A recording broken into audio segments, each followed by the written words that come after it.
The London LMAA arbitrator. Please, Daniela and Clive, would you like to chair this session? Thank you, Francesco. Good evening, everybody, again. And thank you for being here. It's late. So here we are at the last session of this full day of discussions. And the title of this last session is Build by Charter. It's a challenging title, of course. In fact, it's really complicated to find the energy, the energy to decide to go, to build, to buy, and to try to charter. Nowadays, in such context, difficult moment like this, with a market with a continuous fluctuation. And yet, even being able to adjust to a context of building, buying, chartering, what has changed? The question is, what has changed today? What are we carrying with us from the recent past of golden years and in the middle of this storm? Which terms of the building, the buying contract, chartering contract, make us safe and all the actors involved in the contract?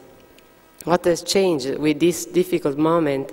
And at the same time, in this cluster, maritime cluster, shipping industry, that every day continues to grow, to change, because it's a global world. So, to different floors, continuous changes and growing, and on the other side, the global crisis. And you see, in this context, what has changed for making us safe in our decision to build, to buy, to charter. I'm glad to give the word to our guests, and I thank you. I thank them for being here with their experience, their work, and their presentations. Thank you.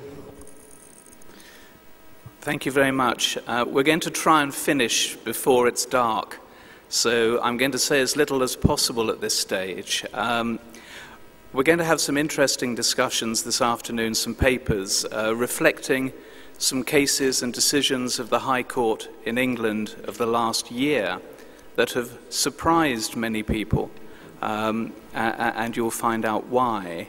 And then we have a very important paper, I think, about enforcing awards in China, which is something that many of us have tried in the past to do and still have questions about even now.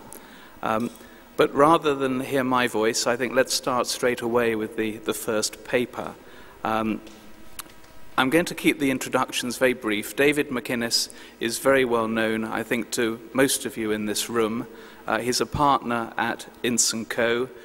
With a very wide-ranging practice in the type of work he does. He has worked in the Italian team for many years. It amusingly says on his CV that he was once named amongst the top 30 lawyers under the age of 30. So he was clearly a child star who has kept his reputation going through to his grown-up years. So David, please.